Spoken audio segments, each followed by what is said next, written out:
अंदाज है ना, ये मुझे हर्ट करता है। अगर भी तुम में हिम्मत नहीं होगी, लेकिन मेरे अंदर है। वो कह रही थी कि मैं आपका नंबर उन्हें भेज दूं, उनके हस्बैंड आपको कॉल करेंगे और मैंने फैसला किया है कि तुम्हारी तरफ बढ़ते हुए कदमों तुम जानती तो हो उन लोगों के पास मेरे लिए टाइम कहाँ होता।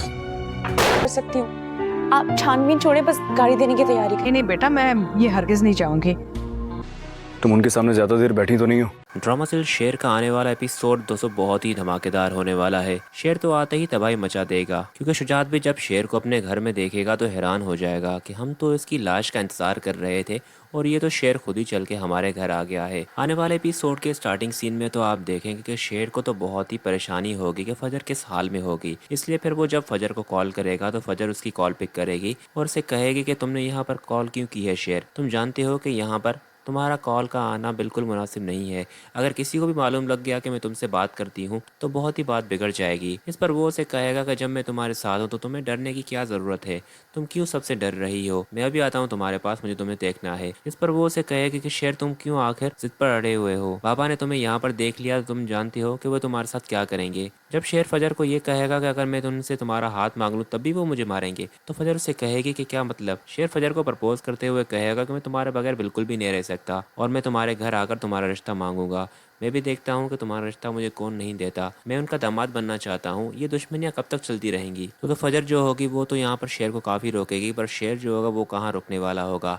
वो तो यही प्लान कर रहा होगा अपनी माँ के साथ कि मुझे बस फजर का हाथ मांगने उनके घर जाना है। और फिर नेक्स्ट सीन में आप देखेंगे कि फजर से बात करते हुए जैसे ही वो फ़ोन रखेगा शेर, तो सामने तमीना बेगम आएगी और आकर उसे कहेगी कि इतना क्यों मुस्कुरा रहे हो तुम, किससे बात की है तुमने। तो वो उसे कहेगा कि मैं फजर से बात कर रहा था। तमीना बेगम यहाँ पर उसकी खुशी देखने के बाद उसे कहेगी कि वो दुश्मनों की बेटी है, इतना ना मुस्कुराओ उससे बात करते हुए, तुम जानते हो कि उसने हमारी मदद तो की है पर हम उनसे रिश्तेदारी नहीं कर सकते। शेर अपनी माँ को कहेगा कि मैंने तो ये समझा था कि आप मेरी बात को समझेंगी और मेरे साथ वहाँ पर रिश्ता लेने के लिए चलेंगी, पर आप भी उन्हीं की तरह बात कर रही हैं कि आप भी दुश्मन निभाने वाली में से हैं। असल दुश्मन कौन है वो तो हमारे सामने आ चुके हैं। जब घर में ही इतने बड़े दुश्मन बैठे हों तो दूसरों से क्या दुश्मनी निभाई जाए। इसी दुश्मनों की बेटी ने मेरी जान बचाई है और आपके सामने बैठा हूँ आज, मेरी ज़िंदगी उसकी मकरूज़ है। तमीना उससे कहेगी कि फजर को तो मैं भी पसंद करती हूँ, और बात यह है कि तुम्हारे बाबा की उनसे दुश्मनी है बरसों की, अगर वो होते तो बिल्कुल भी रिश्ता ना करना चाहते। शेर से कहेगा कि अगर वो अपनों की हकीकत जान लेते तो दुश्मनों से रिश्ता करने में उन्हें कोई मसला ना होता। उसके बाद नेक्स्ट सीन तो और भी धमाकेदार होने वाला है। सारे घर वाले बैठे होंगे और काका साहब अपने बेटे को कह रहा होगा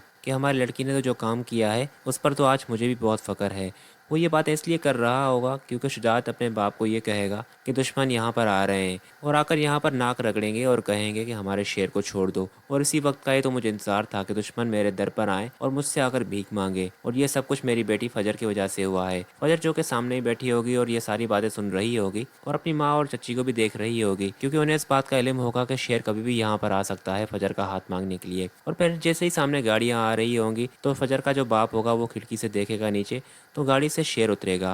वो तो शेर को देखकर ही हैरान सा हो जाएगा और आकर फजर को कहेगा कि शेर जिंदा है और यहाँ तक आ गया है, तुमने तो कहा था कि शेर को तुमने छुपा दिया है, तो ये यहाँ तक कैसे आ गया। तो फजर भी उसे कहेगी कि मुझे इस बात के बारे में बिल्कुल भी नहीं मालूम, पर जो पप्पू होगी वो उसे कहेगी कि ड्रामेबाजी बंद करो, मैं सब जानती हूँ कि तुमने हमें बेवकूफ़ बनाया है, तुम दुश्मनों के साथ मिल गई हो। काका साहब उसे कहेगा कि एक दफ़ा फिर तुमने धोखा दिया है हमें, इस बार तो मैं बिल्कुल भी नहीं छोड़ूंगा तुम्हें, तुमने तो हमारी बदनामी करने की ठानी रखी है। और फिर यहाँ पर अपनी बंदूक निकालने की बातें करेगा तो फजर की माँ और जो चच्ची होंगे वो सामने आ जाएंगे कि हर बात पर गोलियां चलाना ही हल नहीं होता, समझदारी से भी काम लेना पड़ता है। और फिर जब फजर को वो घर से निकाल रहे होंगे तो सामने शेर आ जाएगा और वो फजर को थाम लेगा और आकर काका साहब के सामने अपना सर रखेगा और उसे कहेगा कि मैं यहाँ पर इज्जत से फजर का रिश्ता लेने के लिए आया हूँ। बरसों से हमारी दुश्मनियाँ चल रही हैं, हमें क्या फ़ायदा पहुँचा है आज तक, मैं आज इस दुश्मनी को ख़त्म करने के लिए आया हूँ। मैं फजर से बहुत मोहब्बत करता हूँ और मैं उसे शादी करना चाहता हूँ। तो काका साहब तो यहाँ पर उसे रिश्ता नहीं देगा और उसे कहेगा कि तुम यहाँ तक आ गए हो, तुम्हारी इतनी ज़रूरत है, अब यहाँ से तुम वापस नहीं जाओगे। और फिर जब काका साहब उसे भी मारने की बात करेगा तो सामने फजर आ जाएगी। शेर फजर को यूँ उसके लिए केयर करता हुआ देखकर हैरान हो जाएगा कि ये इतनी मोहब्बत करती है मुझसे।